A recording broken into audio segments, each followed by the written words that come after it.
Assalamualaikum warahmatullahi wabarakatuh. Kami dari kelompok 4 akan memaparkan PPT kami yang berjudul Faktor Penentu Pemerolehan Bahasa. Poin yang pertama yaitu tentang konteks pemerolehan bahasa. Pemerolehan bahasa adalah proses-proses yang berlaku di dalam otak seseorang anak ketika memperoleh bahasa ibunya. Proses-proses ketika anak sedang memperoleh bahasa ibunya terdiri dari dua aspek. Yang satu adalah aspek performance yang terdiri dari aspek-aspek pemahaman dan kelahiran. Dan yang kedua adalah aspek kompetisi. Proses-proses pemahaman melibatkan kemampuan mengamati atau kemampuan mempersepsikan kalimat-kalimat yang didengar, sedangkan kelahiran melibatkan kemampuan melahirkan atau mengucapkan kalimat sendiri. Kedua kemampuan tersebut apabila dikuasai seorang anak akan menjadi kemampuan linguistik.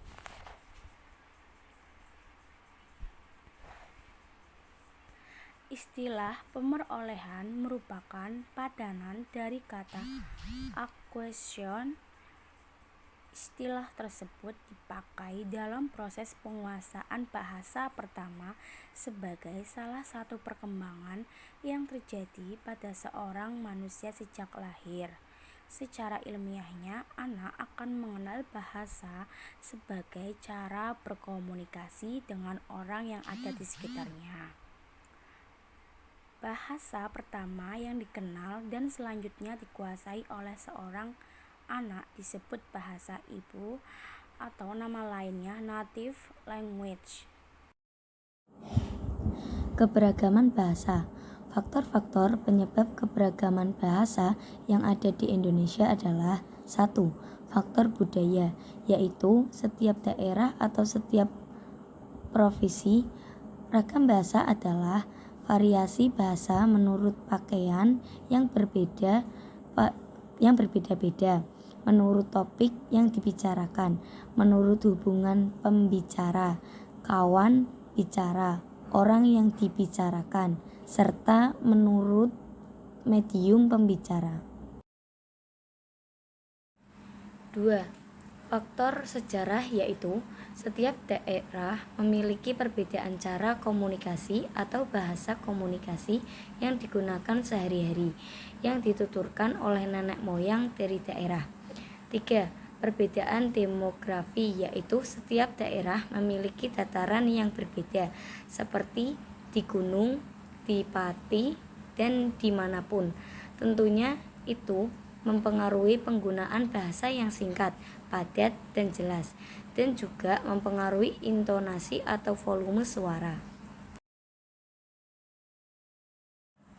Dan untuk mengatasi keberagaman bahasa yang ada di Indonesia, negara Indonesia telah meresmikan menggunakan bahasa Indonesia menjadi bahasa persatuan semua dengan teks Sumpah Pemuda yang berbunyi, "Kami putra dan putri Indonesia menjunjung tinggi bahasa persatuan."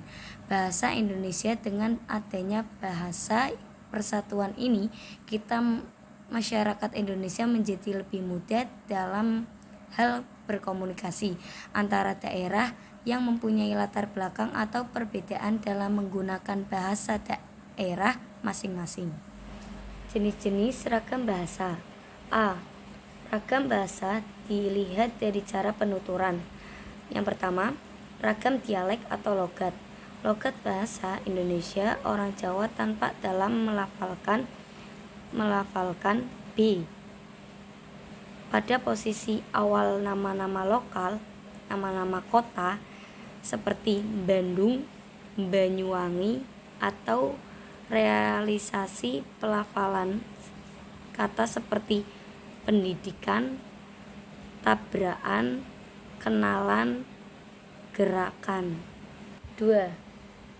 Ragam terpelajar. 2. Ragam fungsional. 3. Ragam jurnalistik. 4. Ragam sastra. Yang kelima, ragam politik dan hukum. Pengaruh pemerolehan bahasa pertama. Yang pertama, tahap fonologi. Pemerolehan fonologi atau bunyi-bunyi bahasa diawali dengan pemerolehan bunyi-bunyi dasar.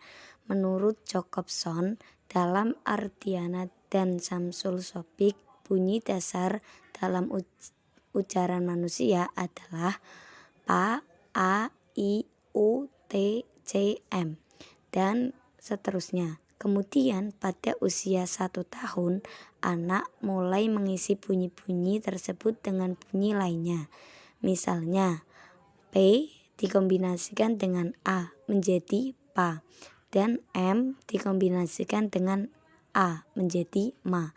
Pada usia hampir menginjak 2 tahun, anak sudah mampu mengucapkan bunyi vokal, yaitu A, I, U, E, O dengan baik.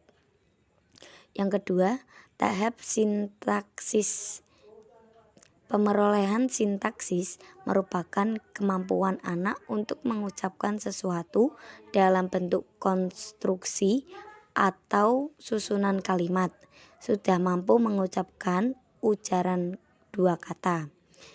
Tahap yang ketiga yaitu tahap semantik. Tahap semantik. Pemerolehan anak berkaitan dengan bagaimana anak memakai kata yang diperolehnya. Anak menyusun fiktur-fiktur semantik sederhana terhadap kata yang dikenalinya.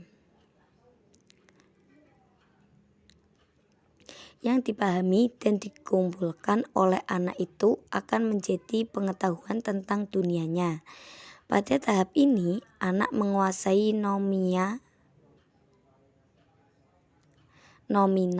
dan verba dalam kehidupan sehari-hari. Contohnya kata habis, jatuh, pecah. Tahap yang keempat yaitu tahap pragmatik. Komponen pragmatik dalam pemerolehan bahasa berkaitan dengan etika dalam komunikasi.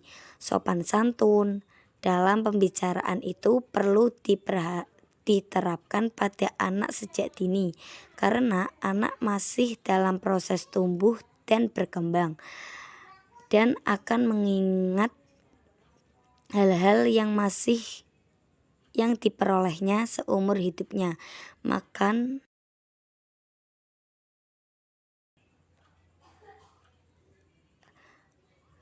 Makanya orang tua harus mencontohkan hal baik, seperti ketika anak dipanggil harus dijawab apa, maka orang tua harus membenarkan sebaiknya mengucapkan kata dalam.